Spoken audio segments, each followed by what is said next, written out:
এই জোটের মধ্যেই তো প্রতারণা। আপনাদের ভাঙন শুরু হয়ে গেছে। আগে নিজেদের পতন ঠেকান, এরপরে বিএনপির পতন ঘটাইতে আইসেন। আপনাদের নেতৃত্বে কোনো আন্দোলন সংগ্রাম হবে না। জামাতের নেতৃত্বে বাংলাদেশে কখনো কোনো আন্দোলন সফল হয়েছে? জামাত কখনোই বাংলাদেশে কোনো গণঅভ্যুত্থানের নেতৃত্ব দিতে পারবে না। দেখেন, নাহিদ ইসলাম এনসিপির আহ্বায়ক, সে কি বলেছিল? জামাতের নেতৃত্বকে দেশের মানুষ গ্রহণ করবে না। আমি এতটুকু স্পষ্ট করতে চাই, জামাত এবং এনসিপির নেতৃত্বে বাংলাদেশে আর কোনো গণঅভ্যুত্থান হবে না। মানুষ এই বিরোধী দলকে বিরোধী দল হিসেবে মানতেছে না, এই জন্য প্রতিনিয়ত তারা গণঅভ্যুত্থান হুমকি দিচ্ছে। কেউ কেউ বলছে যে একদিনের মধ্যে সরকার পতন ঘটিয়ে দিবে, 1 মিনিটের মধ্যে নাকি পতন ঘটিয়ে দিবে।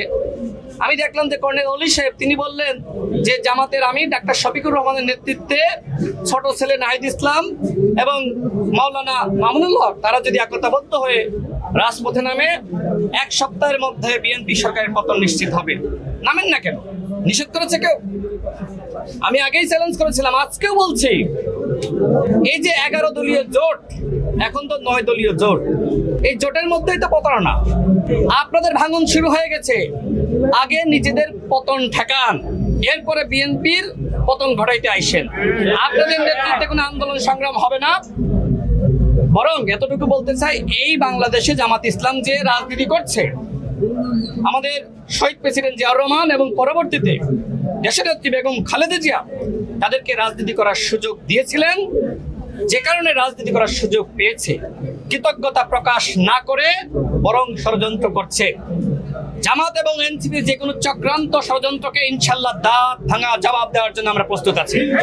গণঅভ্যুত্থানের মধ্য দিয়ে বাংলাদেশে আওয়ামী লীগের পতন হয়েছে, আর দিল্লিতে কবর হয়ে গেছে।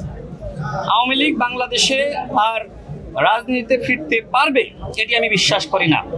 দেখেন, যদি শেখ হাসিনা পালিয়ে না যেত, সেক্ষেত্রে অন্য কিছু করতে পারত।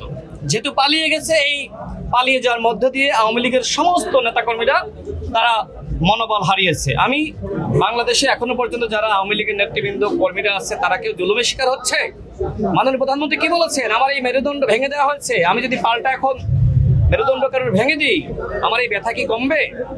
ঠিক আমরা এই সহনশীলতা এবং ধৈর্যশীলতা রাজনীতি করছি, কিন্তু যদি সরকারের এই সহনশীলতা আন্তরিকতাকে কেউ দুর্বলতা মনে করে, তাহলে